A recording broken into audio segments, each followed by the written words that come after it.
அத்தியாயம் 33. எங்கே புலிகளின் தங்கக்கட்டிகள்? பெல்ட் பாம் மாதிரியை நான் வடிவமைத்து தயாரித்ததாக கொடும் பிசாசுகள் டேப்பில் பதிவு செய்தார்கள். சிபிஐ வார்த்தைகளில் சொல்வதென்றால் மனமுவந்து குற்றத்தை ஒப்புக்கொண்டு தன்னிச்சையாக கொடுக்கப்பட்ட ஒப்புதல் வாக்குமூலம் அது. அன்றைய காலகட்டத்தில் இந்திய குற்றவியல் நடைமுறை சட்டத்தில் சிஆர்பிசியில் இப்படி வீடியோ டேப் ரெக்கார்டர் போன்ற எலக்ட்ரானிக் சாதனங்களில் பதிவு செய்யப்படும் ஒப்புதல் வாக்குமூலங்கள் நீதிமன்றத்தில் ஆதாரமாக சாட்சியமாக ஏற்கப்படாது. தற்போது சட்டம் மாற்றப்பட்டிருக்கிறது. அச்சாட்சியம் ஏற்கப்படும். ஆனாலும் சிபிஐ இவ்வழக்கில் குற்றம் சாட்டப்பட்ட பலரிடமும் டேப் வீடியோ சாதனங்களில் அவர்களுக்கு தேவைப்பட்ட விதத்தில் ஒப்புதல் வாக்குமூலங்களை பதிவு செய்திருந்ததாக பிறகு அறிந்து கொண்டேன். அதையெல்லாம் தடா நீதிமன்றத்தில் சான்றாவணங்களாக பதிவு செய்ய முயன்று தோற்றுவிட்டார்கள். ஆனால் தனிப்பட்ட முறையில் நீதிபதிகளை சரிக்கட்ட அதை பயன்படுத்தி கொண்டது சிபிஐ. இப்படி சித்திரவதை செய்யாமல் வாங்கிய ஒப்புதல் வாக்குமூலத்தை அடிப்படையாக வைத்துதான் தடா சிறப்பு நீதிமன்ற நீதிபதி எங்கள் 26 பேருக்கும் மரண தண்டனையை கொடுத்தார். அந்த தீர்ப்பை தான் நீதித்துறை பயங்கரவாதம் என்று கடுமையாக விமர்சித்தது. 19 பேரை வழக்கிலிருந்தே விடுதலை செய்தது இந்திய உச்சநீதிமன்றம். மறுநாள் அந்த கொடும் பிசாசுகள் என்னிடம் வந்தபோது கூடவே தலைமை புலனாய்வு அதிகாரி ரகோத்தமனும் இருந்தார். அவர் என்னை தனியாக அழைத்து, நீ பெல்ட் பாம் பற்றி கூறியதை டேப்பில் கேட்டேன். அது பற்றி உனக்கு ஒன்றும் தெரியாது என்பது எனக்கும் தெரியும். ஆனால் நாங்கள் நினைத்தால் நீதான் அதை செய்தாய் என உலகத்தை நம்ப வைக்க முடியும் என கூறியவாறே கையில் மடித்திருந்த 2 தினசரி பத்திரிகைகளை என் முன்பு பிரித்து காட்டினார். காங்கிரஸ் ஆதரவு பத்திரிகைகள் அது. வெகு மக்கள் படிக்கக்கூடியதல்ல. அதன் முதல் பக்கத்தில் என் கைது பற்றியும் சிபிஐ விசாரணையில் திடுக்கிடும் தகவல் என்று கொட்டை எழுத்தில் செய்தி போட்டிருந்தார்கள். அப்படி என்ன திடுக்கிடும் தகவல் என பார்ப்பதற்கு முன்பே அந்த பேப்பரை சுருட்டி கொண்டார். பார்த்தியா, இன்னும் கொஞ்ச நாளைக்கு நீ எங்களுடன் தான் இருக்கப் போகிறாய். அதனால் முரண்டு பிடிக்காமல் தெரிந்ததையெல்லாம் சொல்லிவிடு. இல்லையென்றால் இம்மாதிரியான செய்திதான் பத்திரிகைகளில் வரும், நீதிமன்றம் வரைக்கும் போகும் என்று கூறி சற்று நிறுத்தினார். நான் புரிந்து கொண்டேன். உள்வாங்கிக் கொண்டேனா என தெரிந்த பிறகு பேச்சை தொடர்ந்தார். சிவராசன் குழு பற்றி உனக்கு நிறைய தெரியும். யாழ்ப்பாணத்திலிருந்து முதலில் சிவராசனுடன் வந்தது நீ. பிறகு சிவராசன் சுபா சுற்றி வளைக்கப்படும் நிலையில் இருந்தபோது முதலில் அடைக்கலம் கொடுத்ததும் நீ. பின் சிவராசன் யாழ்ப்பாணம் தப்பிச் செல்ல முடியாத போது உன்னால் தப்ப முடிந்திருக்கிறது. திரும்பி வரவும் முடிந்திருக்கிறது. இதெல்லாம் சாதாரணம் என்று எங்களை நம்பச் சொல்கிறாயா என்றார். சார், நான் 7-8 முறை யாழ்ப்பாணம் போய் வந்திருக்கிறேன். அப்போது ஒரு முறை சிவராசனுடன் வந்தது உண்மைதான். எதேச்சையாக அது நடந்தது. அது எல்லாமும் உங்ககிட்ட சொல்லிட்டேன். அதுபோலதான் மற்றதெல்லாமும். சிவராசன் இறந்த பிறகுதான் எனக்கும் நீலனுக்கும் காந்தனுக்கும் யாழ்ப்பாணம் வர்றதுக்கு அனுமதி கிடைச்சது. அதற்கு முன்பே சிவராசன் யாழ்ப்பாணம் போயிருப்பார் என்றுதான் நாங்கள் நினைச்சிருந்தோம். என்ன காரணம்னு தெரியல. அவர் நாட்டுக்கு போக விரும்பாமல் இருந்திருக்கிறார். பொட்டம்மானுக்கும் அது விளங்கிறது அங்கே போன பிறகுதான் எனக்கு தெரிஞ்சது. இதான் உண்மை. எனக்கு தெரியாததையெல்லாம் கேட்கிறீர்கள் என்றால் எனக்கு தலையாட்டுவதை தவிர வேறு வழியில்லை. பெல்ட் பாம் விஷயத்திலும் அதான் சார் நடந்தது என்றேன். சற்று யோசித்த அவர், என்ன செய்வது? நான் நம்புகிறேன், ஆனால் இவர்களும் மேலதிகாரிகளும் நம்பவில்லையேப்பா. பெல்ட் பாம் விஷயத்தை விடு, அதெல்லாம் உனக்கு தெரியாதுதான். அதை நானும் ஏற்கவில்லை. ஆனால் மற்ற விஷயங்களையும் நீ மறைக்கிறாயே. வீணா எதற்கு அடிபட்டு சாகிற? எல்லாவற்றையும் சொல்லிவிடு. வீம்பு பண்ணுறதை விடு. உன்னை விட்டு விடுவார்கள். என் பேச்சை கேளு என்றார். நான் பாதி தூக்கத்தில் என்றேன். தலைக்கு வந்தது தலைப்பாகையோடு போனதே என்ற நிம்மதி. இங்குதான் முதன்முறையாக ஒரு சிபிஐ அதிகாரி மீது, அதுவும் ரகோத்தமன் மீது மதிப்பு வந்தது. ஏனென்றால் புலிகள் வேட்டையில் ஊடகங்களில் அதிகம் அடிப்பட்ட பெயர்கள் கார்த்திகேயனுடையதும் ரகோத்தமனுடையதும் தான். இரட்டை குழல் துப்பாக்கிகள் என்றே எண்ணியிருந்தேன். ஆனால் ரகோத்தமன் சிறிது ஈரம் உள்ளவராக இருந்திருக்க வேண்டும். இல்லையென்றால் விசாரணை அதிகாரிகள் எவ்வளவு மெனக்கெட்டு என்னை சித்திரவதை செய்து வாங்கிய அந்த பெல்ட் பாம் வாக்குமூலத்தை அவர் மறுத்திருப்பாரா? அதுவும் ரமேஷ், சிவாஜி, ராஜி, கார்த்திகேயன் வகையராக்களை மீறி அதை செய்திருக்கிறார் என்றால் அந்த பெல்ட் பாம் பற்றிய உச்சம் என்ன என்பதை அவர் ஏதோ ஒரு வகையில் உணர்ந்திருக்கலாம். என்னை போன்ற சாதாரணமானவர்களுக்கு அது பற்றி தெரிய வாய்ப்பிருக்காது என உணர்ந்திருக்கலாம். சாத்தியப்படாது என அறிந்திருக்கலாம். தொடக்கத்தில் கார்த்திகேயனின் உள்வட்டார ஆள் என்றுதான் பேச்சு. போக போக அது இல்லை என்று தெரியவந்தது. ஆனாலும் வேறு நெருக்கடிகளுக்காக அவர் பல விஷயங்களில் கார்த்திகேயனுக்கு உடன்பட்டே போனார். என்ன செய்வது? உத்தியோகம், பதவி என பலதும் இருக்கிறதல்லவா. பிறகு ரகோத்தமன் அங்கிருந்து போனதும் அவர்கள் என் அருகே வந்தார்கள். ஆனால் பழைய கொடூரம் இல்லை. ஏதோ ஒரு ஏமாற்றம். குழந்தைகள் வைத்திருக்கும் பொம்மையை பிடுங்கிக் கொண்டால் ஏமாற்றத்தில் முகம் வாடுமே, அப்படி இருந்தார்கள். அங்கொன்றும் இங்கொன்றும் சும்மா ஒப்புக்கு விசாரித்தார்கள். எனக்கோ கண்கள் இருண்டு கொண்டிருந்தது. தலை சுக்கலாக சிதறிவிடும் போலிருந்தது. இனியும் தாங்க முடியாது என்ற நிலை. அதிர்வை போன்ற ஒருவித நடுக்கம் உடல் முழுவதும் அதிகமாகிக் கொண்டிருந்தது. மோகன்ராஜ் என் கையை பிடித்து பார்த்தார். 2 நாளாகவே அவர் அடிக்கடி அப்படித்தான் நாடி பிடித்து பார்த்து வருகிறார். ஏதோ சைகையில் சொல்ல ரமேஷும் மாதவனும் தலையாட்ட மாதவன் சொன்னார், போய் தூங்கு. இன்று முழுவதும் ஓய்வெடுத்துக்கொள். நாளை மீண்டும் வருவோம். அதற்கு பின் அவர் என்ன சொன்னார் என்று கவலைப்படவும் இல்லை. தூங்கு என்ற ஒற்றை வார்த்தை காதில் விழுந்ததுமே ஏதோ சொர்க்கம் திரும்புவது போன்ற பிரம்மை. உண்மைதானே, நரகத்திலிருந்து மீள்வதே ஒரு சொர்க்கம்தான். எனவே நாளை என்பதை பற்றி சிந்திக்க மனமும் இல்லை, அவகாசமும் இல்லை. ஒரு நொடி கூட வீணாக்க விரும்பவில்லை. சாப்பாடு பற்றிய நினைப்பும் இல்லை. வயிறு பசித்ததா வலித்ததா என்ற உணர்வு கூட மங்கி போயிருந்தது. குளிக்க மட்டும் விரும்பினேன். அதுவும் வேண்டாம், நேரமில்லை என கண்கள் கெஞ்சியது. அறைக்குள் நுழைந்ததுமே கண்கள் தானாகவே மூடிக்கொண்டது. அப்படியே தட்டு தடுமாறி சென்று சிறுநீர் கழித்தேன். மறுபக்கம் திரும்பி வாளியில் இருந்த தண்ணீரை அப்படியே 2 கைகளாலும் அள்ளி அள்ளி வயிறு முட்ட குடித்தேன், ஆவேசத்தோடு. அவ்வளவுதான். 2 அடி தள்ளி தரையில் சாய்ந்தேன். அது மயக்கமா அல்லது உறக்கமா இன்று வரை தெரியவில்லை. அடுத்த 2 நாளில் ஒரு சம்பவம் நடந்தது. சிவாஜி தலைமையில் அந்த கொடும் பிசாசுகள் டீம் வந்தது. வேறு ஒரு செல்லில் அடைக்கப்பட்டிருந்த சுசீந்திரனை கைவிலங்கிட்டு வெளியே அழைத்துச் சென்றார்கள். அதை பார்த்த எனக்கு குழப்பம். எல்லோரும் சென்ற பிறகு அங்கே இருந்த சிபிஐ அலுவல் ஊழியர் ஒருவரிடம் கேட்டேன். அவர் கொஞ்ச காலமாய் இந்த சிபிஐ அதிகாரிகளின் அடாவடித்தனத்தில் அதிருப்தி அடைந்தவர் போலும். சுசீந்திரனை கோடியாக்கரை, பொள்ளாச்சி, பழனி என்று நாங்கள் தெரிந்த இடங்களுக்கெல்லாம் அழைத்துச் செல்கிறார்கள். தேடுதல் வேட்டை என்ற பெயரில் தங்க கட்டி கிடைக்குமா என்று அலைகிறது இந்த பிச்சைக்கார நாய்கள் என்றார். உண்மைதான் என்றாலும் எனக்கு பகீர் என்றது. எவ்வளவு எதிர்ப்பாய் பேசுகிறாரே என்று. எனக்கு உடனேயே சண்முகம் தற்கொலை மரணம் நினைவுக்கு வந்தது. புலிகளின் தங்கக்கட்டி புதைத்து வைத்திருக்கும் இடங்கள் எங்கே என்று விசாரித்த போதுதான் அவர் இறந்து போனார் என்ற குற்றச்சாட்டும் இருந்தது. எனக்கு சுசீந்திரன் பற்றி கவலை அதிகமானது. என்ன நடக்குமோ, என்ன செய்வார்களோ என கலங்கினேன். கூடவே வெளியில் இருக்கும் ஆதரவாளர்கள், நண்பர்களை எல்லாம் இந்த கொடும் பிசாசுகள் எதுவும் செய்துவிடக்கூடாது என்ற மனவலி வேறு. 4 நாட்களுக்கு பிறகு சுசீந்திரனை களைத்து போன முகத்தோடு அழைத்து வந்து அறையில் தள்ளி பூட்டினார்கள், கெட்ட வார்த்தைகளில் திட்டியபடி. திரும்பும்போது என் செல் அருகில் நின்று, உன்னை நாளைக்கு வந்து கவனித்துக் கொள்கிறோம் என முறைத்தபடியே சொல்லிவிட்டு போனார்கள். எனக்கு என்ன நடந்தது என புரியாமல் தவிப்பில் நின்றேன். நாளைய பூசைக்காக மனதையும் உடம்பையும் அர்ப்பணிக்க தயாரானேன் நான். வேறு வழி? அதற்குள்ளாக கடந்த 4 நாட்களில் என்ன நடந்தது என்பதை சுசீந்திரன் எனக்கு ஒரு சந்தர்ப்பத்தில் கூறிவிட்டிருந்தார். எங்கள் நண்பர்கள், தொடர்பாளர்கள் சிலரை பிடித்து அச்சுறுத்தி எங்களுக்கு எதிராக வாக்குமூலங்களில் கையெழுத்து வாங்கியிருக்கிறார்கள். 2-3 இடங்களில் சுசீந்திரன் பதுக்கி வைத்திருந்தார் என்று கைத்துப்பாக்கி, வாக்கிட்டாக்கி மற்றும் சில பொருட்களை கைப்பற்றியதாக கணக்கு காட்டியிருக்கிறார்கள். எதற்கு என்றால் ராஜீவ்காந்தி கொலையில் சுசியும் ஒரு குற்றவாளி என சேர்க்கத்தான். ஆனால் உச்சநீதிமன்றம் அவரை விடுதலை செய்துவிட்டது வேறு கதை. சொன்னபடி அடுத்த நாள் என் முன்னால் வந்து நின்றது அந்த விசாரணை பேய்கள்.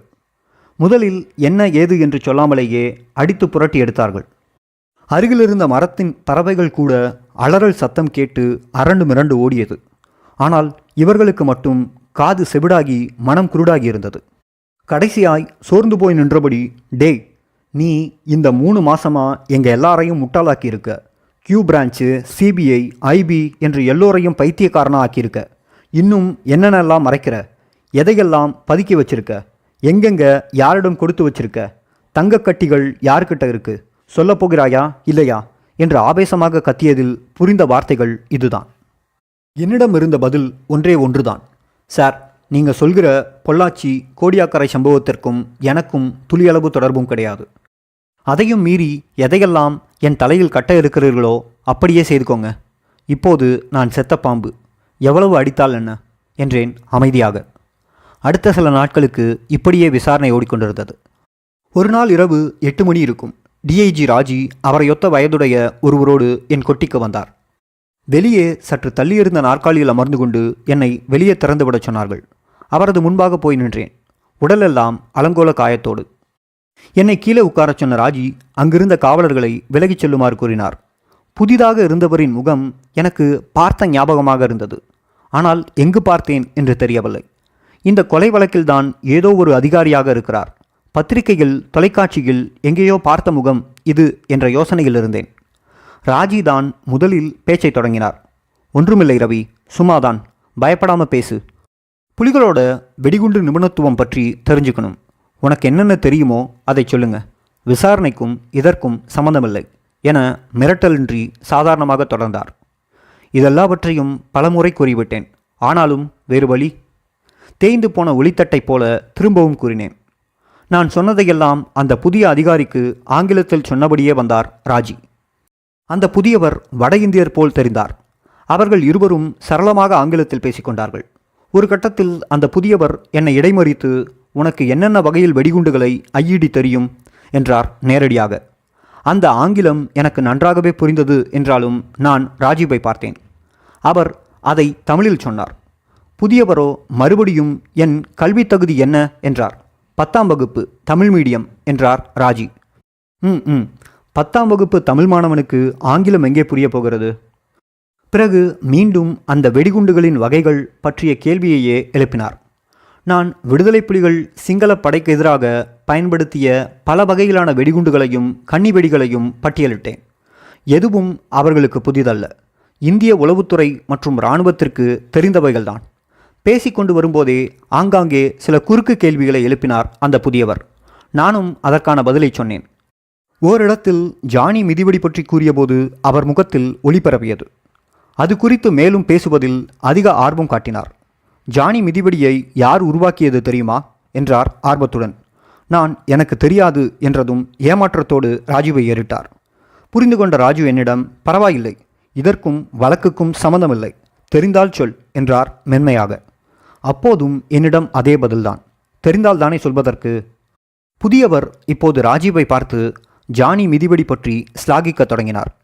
அந்த மிதிவடியின் உருவகம், சிறப்பு, வெடிப்பினால் ஏற்படும் விளைவு, அதனால் இந்திய இராணுவ வீரர்களுக்கு ஏற்பட்ட இழப்புகள், இராணுவத்தினரிடம் ஏற்பட்ட உளவியல் தாக்கம் என நிறைய தகவல்களை கதை போல விளக்கி கொண்டிருந்தவர், உலகில் எந்த இராணுவத்திடமும் இப்படி ஒரு மிதிவடியை காண முடியாது என கூறியபடி இருந்தார். அப்போதுதான் எனக்கு மின்னலாய் பொறித்தட்டியது. ஆஹா, இவர் இராணுவத்தைச் சேர்ந்த வெடிகுண்டு நிபுணர் மேஜர் சபர்பால். பத்திரிகைகளில் பார்த்தது, படித்தது நினைவுக்கு வந்தது. இந்தியாவின் மிகச்சிறந்த வெடிகுண்டு நிபுணர்களில் ஒருவரென பெயர் பெற்றவர். ஸ்ரீபெரும்புதூர் குண்டுவெடிப்பு பற்றி ஆராய முதலில் டெல்லியிலிருந்து அழைக்கப்பட்டவர். ராஜியிடம் ஜானி மிதிவடி பற்றி நிறைய விவரங்களை பேசிக்கொண்டிருந்த மேஜர் சபர்பால் இறுதியில் அந்த கேள்விக்கு வந்துவிட்டார். பெல்ட் பாம் யார் செய்தது, எங்கிருந்து வந்தது என்று. அது பற்றி நாங்கள் நிறைய விசாரித்து விட்டோம் சார். எனக்கு எதுவும் தெரியாது என்றே சாதிக்கிறான் என்றார் ராஜி. மேஜர் சபர்பாலின் முகத்தில் ஒரு இளநகை. அது 1000 அர்த்தங்களை புதைத்ததாக இருந்தது. சரி, பரவாயில்லை. அந்த பெல்ட் பாம் பற்றி என் அபிப்பிராயம், மதிப்பீடு என்னவாக இருக்கிறது? சபர்பால் கேட்டதை ராஜீவ் தமிழில் மொழிபெயர்த்தார். நான் என் மனதில் இருந்த உண்மையை சொன்னேன். எனக்கு தெரிந்தவரை அது ஒரு இந்திய வெடிகுண்டு, இராணுவத்தின் சிறப்பு படைப்பிரிவுகளும் உளவு பிரிவுகளும் பயன்படுத்துவது என கூறி நிறுத்தினேன். மேஜர் சபர்பாலின் முகத்தில் சட்டென வியப்பு. அத்தியாயம் முற்று. அத்தியாயம் 34. பூலோக சித்திரகுப்தன் தியாகராஜன். மேஜர் சபர்பாலின் முகத்தில் சட்டென ஆச்சரியக்குறி ஒன்று தோன்றி மறைந்தது. அதே வேகத்தில் ராஜுவை பார்த்தார். ஆமாம் சார், இவன் ஏற்கனவே இதை விசாரணையில் கூறினான், சிவராசன் சொன்னதாக என்றார் கடுப்புடன். இப்போது சபர்பால் மேலும் ஆர்வமானதைப் போல் தெரிந்தது.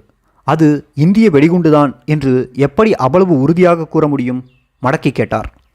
சிவராசன் சொன்னது உண்மை என்றால் அது இந்திய சிறப்பு படையினர் பயன்படுத்தும் C3, C4 வகை பிளாஸ்டிக் வெடிமருந்து கலவையாக இருக்க வேண்டும் சார் என்றேன்.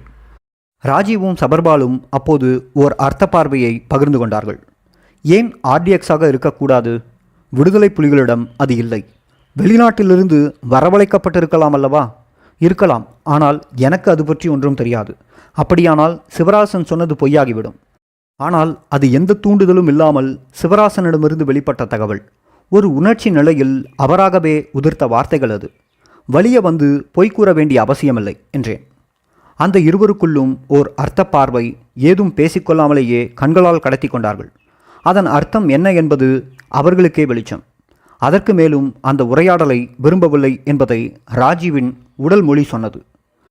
இருவரும் கிளம்ப எழுந்தார்கள். நானும் எழுந்து நின்றேன். அப்போது என்னை யாரென்று தெரிகிறதா என சிரித்துக்கொண்டே கேட்டார் மேஜர் சபர்வால்.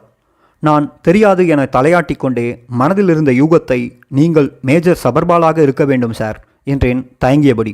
ஓ வெல்டன் என சிரித்தார். அதோடு உரையாடல் முடிவுக்கு வந்தது. ஒரு அடி எடுத்து வைத்த சபர்பால் சட்டென என் கையை பற்றி குலுக்கி, நல்லது, அதிர்ஷ்டம் உண்டாகட்டும் என்று கூறி சென்றார். அது எனக்கு வியப்பாக இருந்தது. அந்த சந்திப்பு நடந்து சில நாட்கள் இருக்கும். கொடும் பிசாசிகள் மீண்டும் அங்கு கும்பலாக தோன்றிய போது எனக்கு பகீரென்றது. அதற்கு முன் ஓரிருவர்கள் தான் வந்தார்கள். எதையாவது கேட்டு குறிப்பெடுத்து கொண்டு போனார்கள். இப்போது கும்பலாக வந்திருக்கிறார்கள் என்றால் எனக்கு உடலெல்லாம் ஆடியது. புதிதாக இன்னும் என்ன கதை ஓட்டப் போகிறார்களோ என்ற மனக்கவலை.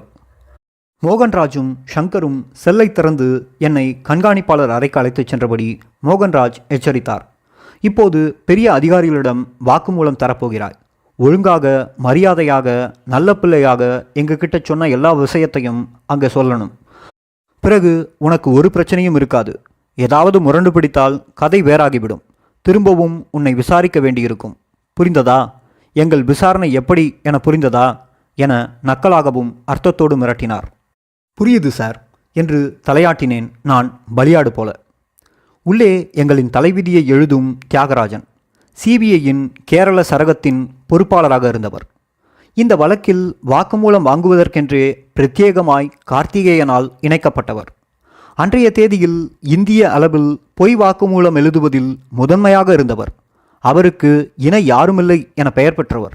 இன்று வரை அவரின் சாதனையை முறியடித்தவர்கள் எவருமில்லை. அதற்கு அவர் படித்த சட்டக்கல்வியும் உதவி செய்தது. நீதிமன்ற நடைமுறைகள் எல்லாம் அவருக்கு அத்துப்படி. இப்படி எல்லா பலமும் பொருந்திய ஒரு சாத்தானுக்கு முன்பாகத்தான் கடைக்கோடி சாமானியனாக நான் நின்று கொண்டிருந்தேன். நான் எல்லாம் அவருக்கு எம்மாத்திரம்.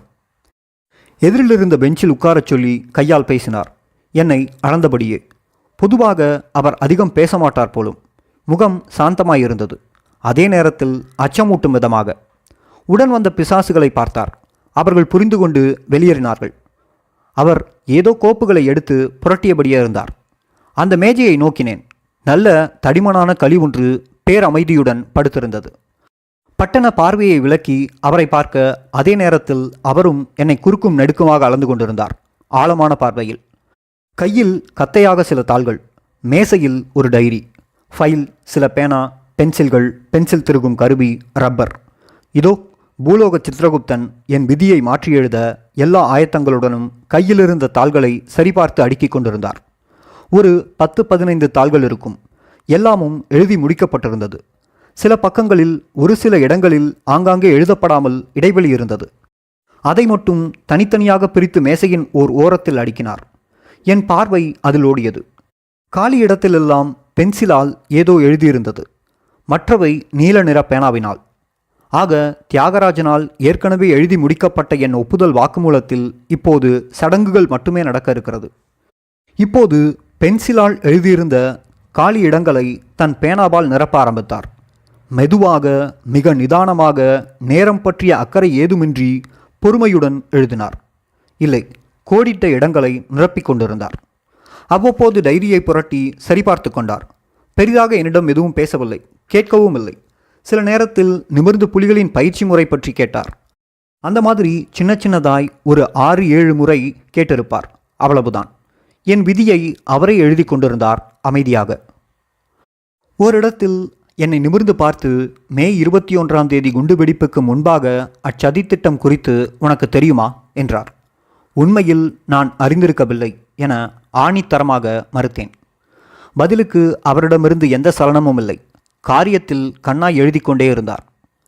இந்த இடத்தில் 22 வருடங்களுக்கு பிறகு, அதாவது 23/11/2013 அன்று காட்சி ஊடகங்களில் உயிர்பலி என்கின்ற ஆவணப்படம் வெளியானது.